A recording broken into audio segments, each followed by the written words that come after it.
All right, so I've got this bike that my wife absolutely loves the fit of it, and I've got one problem. We can't find the geometry on this bike anywhere online.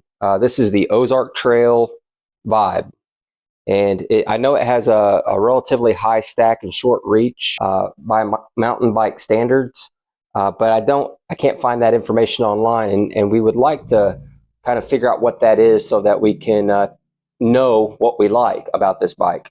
So what I've decided to do today is I'm going to show you how to measure the reach stack with just a measuring tape and be able to do it accurately. No floating lines, no lasers. This should be pretty easy. And also I've got a chart that I'll be using, and we'll be compiling this information onto the chart as we go. And that chart will be in the description for download if you guys want to mess around with this once I show you how this real easy way to measure stack and reach and even bottom bracket drop. So let's get into it and I'll show you how to do it. Okay, so the first thing we're going to do is we're going to put the bike against a wall. Make sure that you're on level ground. You've got the bike against a straight vertical wall, and we're going to use our measuring tape, and we are going to measure from the wall that we're up against to the center of the bottom bracket. I would say that is 39 7/8. So we take 39 7/8, we write that down, and we do this again with the head tube. And the head tube looks like it's 24 7/8.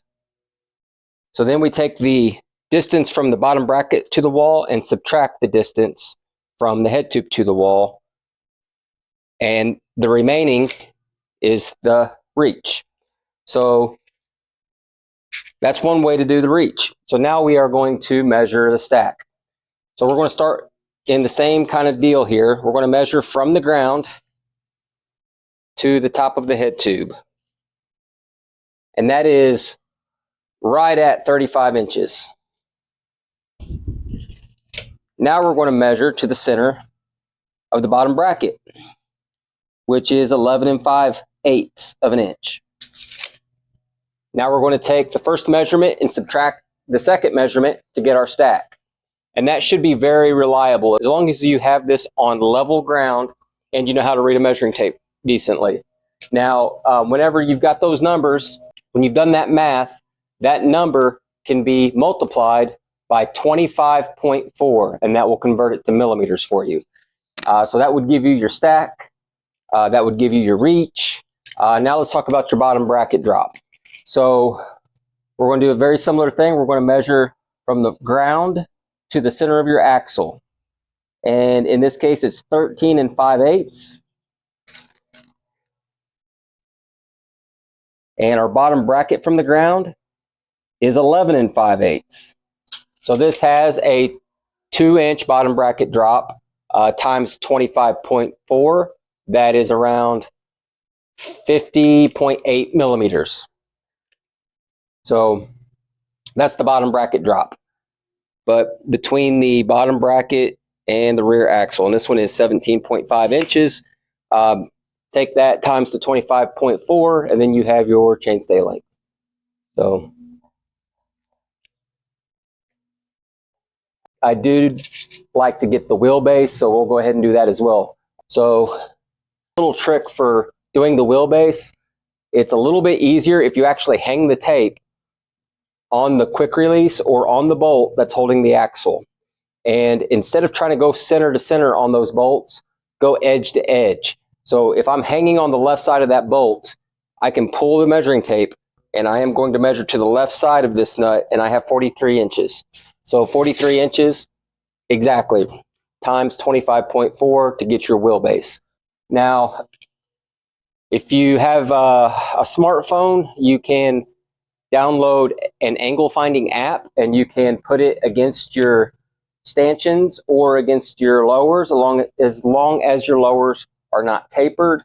If your head tube is straight and you can put it against that, you can check your head tube angle, and you can do the same with your seat tube angle. Now your seat tube, the thing you have to keep in mind is that if your seat tube has a bend in it, then you're going to have to, or a roller or something like that, and have it line through the center of your bottom bracket to the top of your seat post.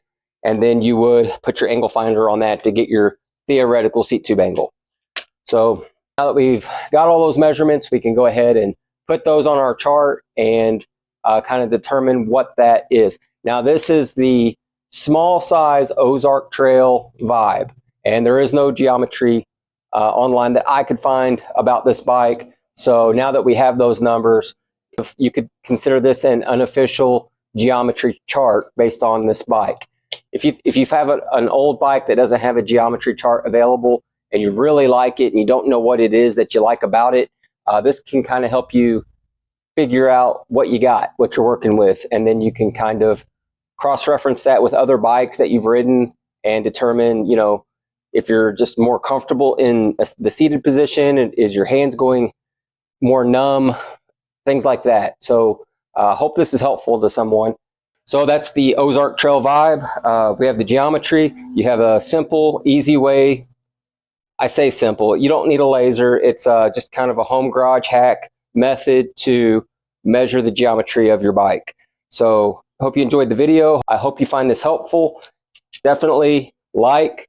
I just hit 350 subscribers, and I greatly appreciate that. If you like this type of content, please subscribe. That's all I've got. Thank you for watching.